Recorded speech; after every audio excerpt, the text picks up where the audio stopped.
Today we have Jake and Mike Stopp with us to talk about Memorial Day and what it means to be a veteran. Now, both of you gentlemen served. Jake, would you like to tell me about your service? I joined in 2004 and got out in 2013, just under 9 years. I did two tours in Iraq, 12-month tour, one 12, one 13. Yeah, I was in the infantry. I've moved around quite a bit. I enlisted. I was living in New York City at the time. I actually enlisted in Times Square, and then got sent to Fort Benning, Georgia, for basic training in AIT. From there, I went to Fort Hood in Texas and deployed to Iraq within the first year of my enlistment. Did another deployment there. Went to Master Gunner School for Bradleys. So I was a Bradley instructor, Master Gunner. My career is not as extensive as Jake's. I was only in for about 6 years. I enlisted in 1998 and spent a couple years as an enlisted soldier in the infantry, and then went to West Point as a cadet. Unfortunately, I was hurt and was unable to be commissioned when I left West Point, so that was the end of my service. Still stayed close in it, worked as a civilian in the Department of Defense after that.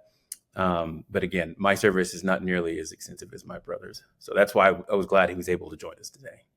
So, Jake, how do you think serving in the military changed your life or impacted your life? I believe that my time in the service is basically the core of everything that I do now and everything that I've become. It has an effect in every decision that I make and every life choice and all my relations. It's played a substantial role in the man I am today.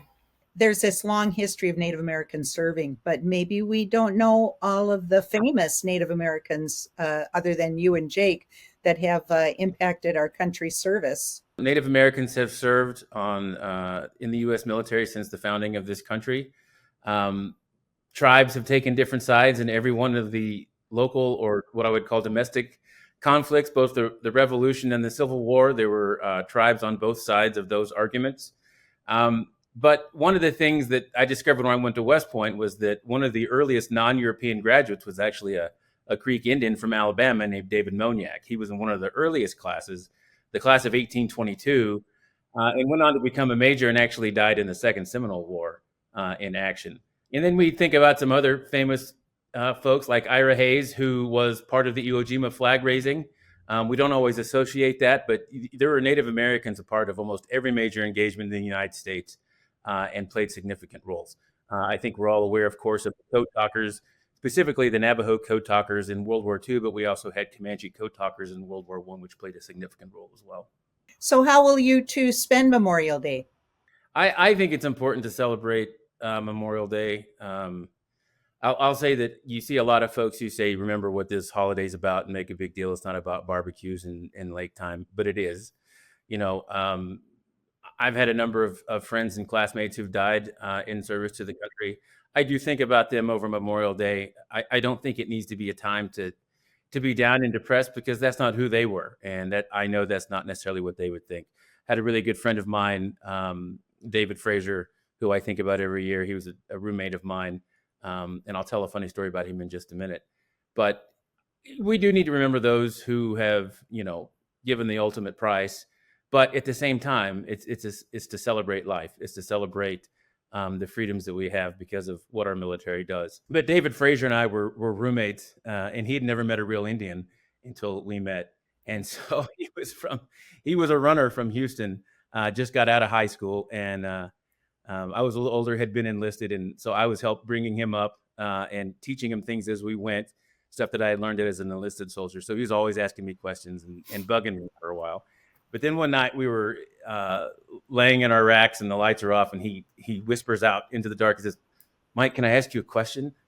I said, "Yeah, what's going on? You've been asking me questions all day." He goes, "Well, I don't know how you'll react to this one." I said, "Just ask me the question, Dave." He said, "Did you grow up in a teepee?" At first I got upset and I thought, I'm going to mess with him. I said, "Yeah, Dave, I grew up in a teepee. The biggest problem was the cable guy didn't know what corner to put the cable in because there were no corners."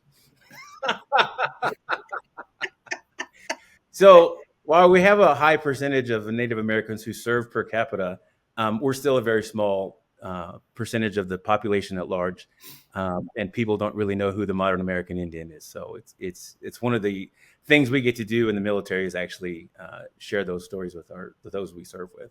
One of my roles was to train the Iraqi army, and it was crazy. We would live in the barracks with them. We would eat with them. We would sleep in the same room with them. We would go on raids with them, and in the evening we would hang out, and they would watch old westerns, and they would see the Indians circling the wagons and going crazy. One of the guys, one of my buddies, pointed at me, and he's like, he's an Indian.